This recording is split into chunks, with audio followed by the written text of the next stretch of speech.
Buenas amigas y amigos, gracias por estar con nosotros en su programa Tras la Posverdad. Como siempre agradeciéndole su sintonía, espero que disfruten estos comentarios y como siempre recordándoles, por favor, darle a la campanita y suscribirse a nuestro programa. He notado que muchas personas ven lo que nosotros hacemos, pero no se suscriben. Por favor, esta es la única forma de mantener esto en el aire, es a través de la suscripción de ustedes a este programa. Y solamente le toma un instante con un botón. La verdad es que hemos tenido una semana increíble. Somos de esas semanas en las que en 7 días ocurren más cosas que a veces en un siglo. Nosotros podemos decir que ya nadie duda de la derrota de Ucrania en el centro, en la guerra en contra de Rusia. Nadie duda de la derrota de Europa y de la OTAN en la guerra de Ucrania. Nadie niega la incapacidad de los Estados Unidos frente a China. Nadie niega el triunfo de Hamás frente a Israel. Nadie niega la imposibilidad de los Estados Unidos de obligar a Irán a hacer lo que quiere. Y nadie niega en estos instantes de que la principal potencia económica del mundo es China y la principal potencia militar del mundo en estos instantes es Rusia. Y usted tiene que preguntarse, ¿cómo es posible que todo haya salido tan mal? Estados Unidos está en quiebra. Europa está en quiebra. La capacidad de influenciar las mentes de las personas a nivel mundial y de dominar los países o la agenda del mundo se ha salido de Occidente. Hoy los grandes logros y los grandes desarrollos están en Asia. La reunión en Asia, primero de la CEPAL y luego más tarde de los países del sur asiático, de los países del resto de Asia y de los países del Golfo Pérsico, en Beijing, es donde se está determinando la agenda. Ya Rusia está hablando abiertamente de la necesidad de cambiar el centro de las Naciones Unidas. Nos estamos moviendo en una forma acelerada de un mundo dominado en todos los aspectos por la concepción eurocentrista, cristianizante de la ética, la moral, el desarrollo, la importancia de la vida, la relación entre los seres humanos. Todo aquello que está en la base de la concepción de lo que somos nosotros, de lo que es el Estado, de para qué sirve la economía, de que para qué sirve el desarrollo científico, el predominio hasta qué punto de la propiedad privada, dónde comienzan los derechos individuales y dónde terminan los derechos sociales. Es mi obligación con respecto a mi prójimo. Toda esa concepción se está yendo a pedazos. No estamos hablando solamente de lo económico, estamos hablando de todo lo que nosotros tenemos como concepción de lo que es el mundo.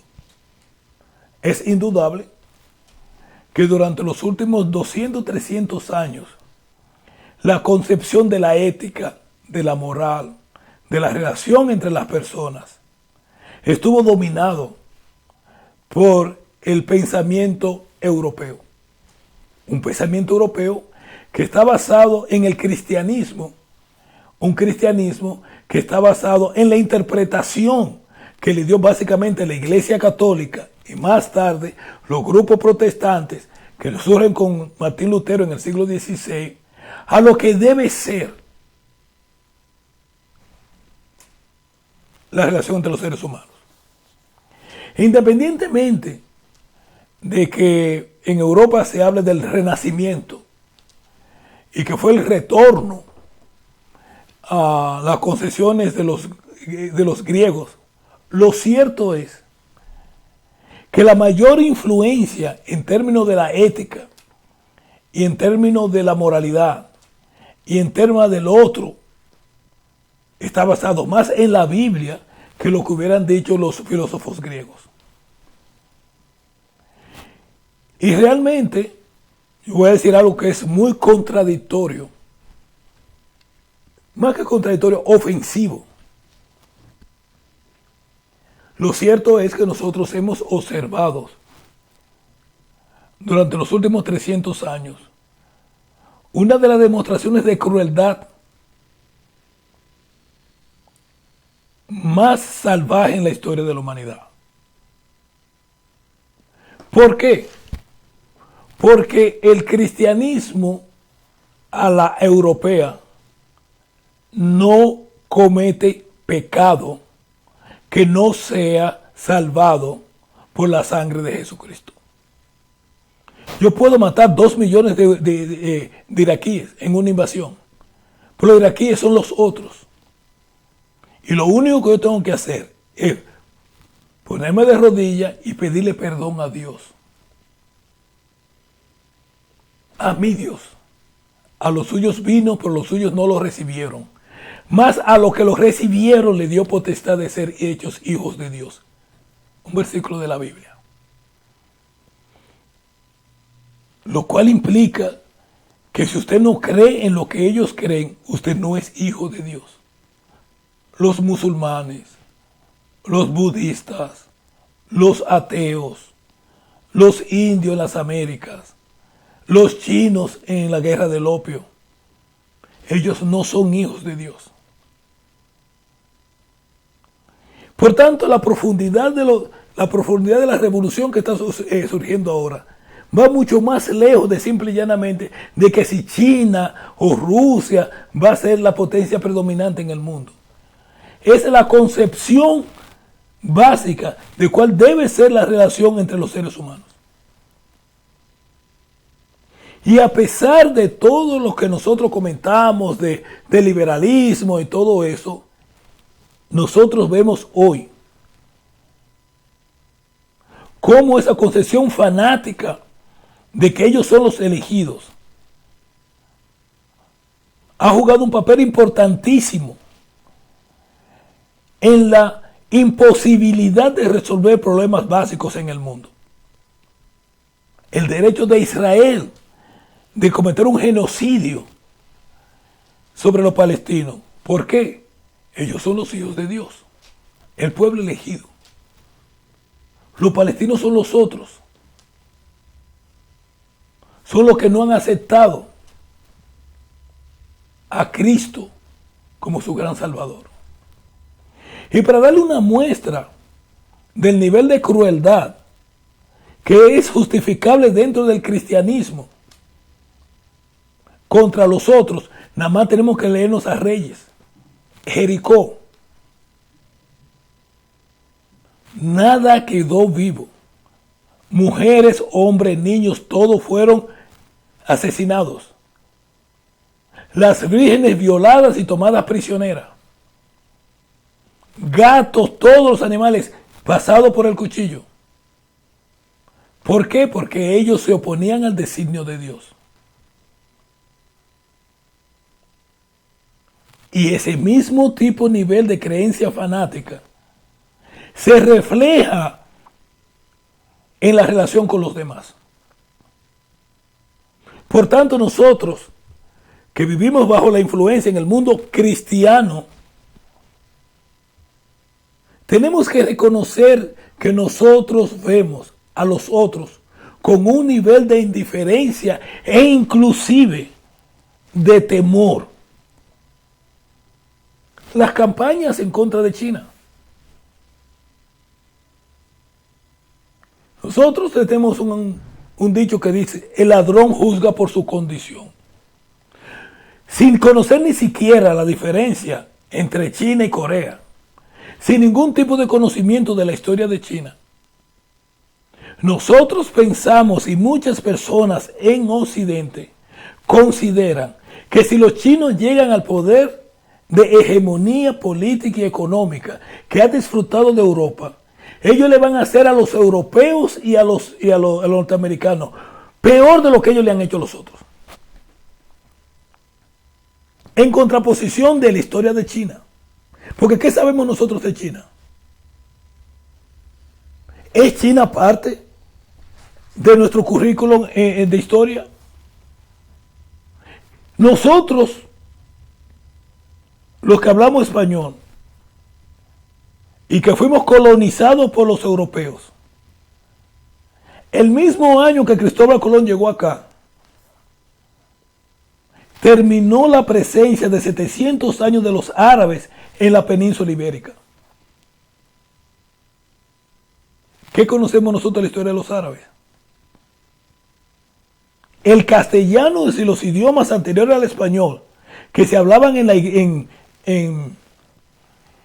la península ibérica eran una mezcla de árabes con latín. Isabel la Católica comenzó un proceso de desarabización del idioma español, del idioma. Y que se crea un nuevo idioma que es el idioma español.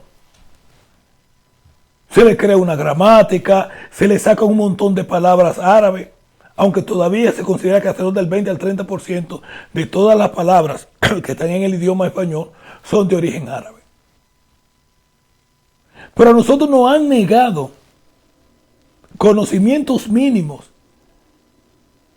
de la cultura árabe, porque los árabes son los otros.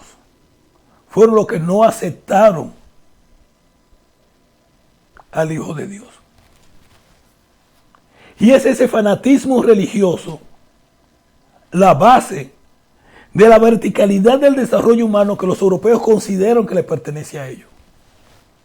Inclusive el propio Karl Marx, del cual yo soy un gran admirador, entendía que Europa había llegado a la cúspide del desarrollo humano basado en el estudio de dos países, Francia e Inglaterra, en cierta forma los Estados Unidos. Cuando él se le preguntó sobre China, él hablaba de un modelo chino. Eso no tiene importancia porque esos son los chinos.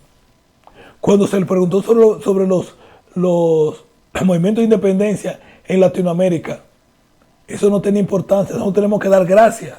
Como decía el gran Winston Churchill, que él no sentía ningún tipo de remordimiento por la exterminación de la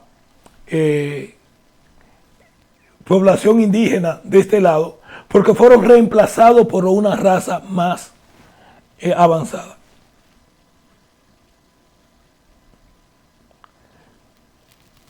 Lo que nos pone a nosotros a pensar, hay que recordar que el concepto de raza fue una vaina que se inventaron los europeos en el siglo XVI. Nadie, si usted se lee la Biblia, usted le pregunta a la Biblia, ¿cuál era el color de la piel de Jesucristo? O de David, o de todos aquellos que fue, no hay.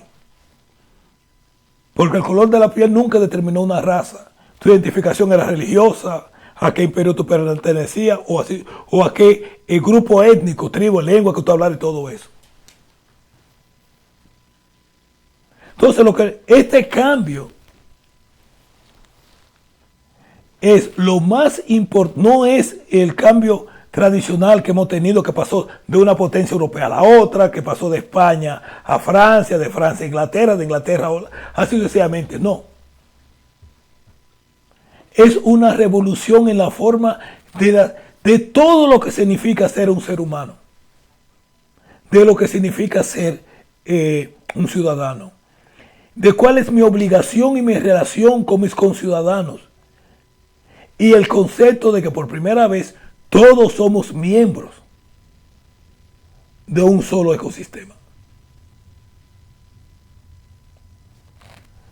Gracias por su atención.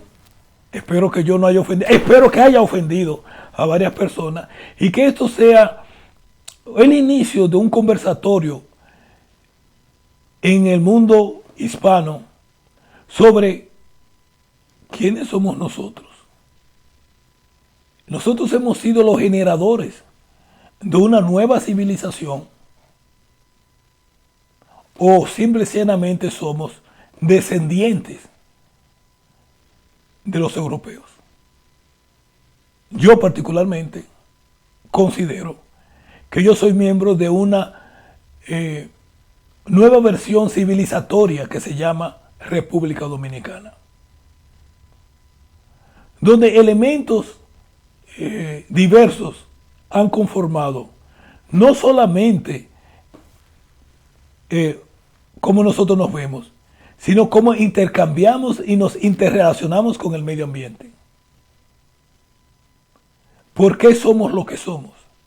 Y les voy a decir lo siguiente: la falta de identidad, el engaño total al que hemos sido sometidos, que nos ha mantenido de espalda a nuestra historia, quienes realmente somos nosotros, es la causa principal de nuestro atraso económico y político.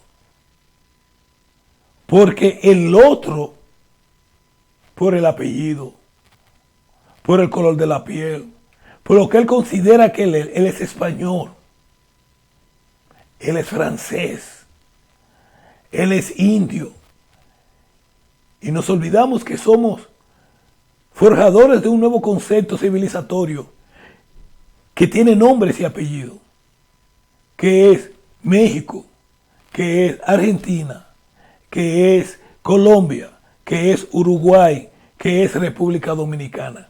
Que aunque tengamos elementos comunes, porque tenemos como común el aporte de lo español, tenemos elementos únicos basados en los elementos culturales de los otros elementos que nos conforman a nosotros. Unámonos en este nuevo conversatorio para poder encontrar el camino hacia el desarrollo en este mundo nuevo, donde no hay respuesta, pero sí muchas preguntas. Gracias y será hasta la próxima.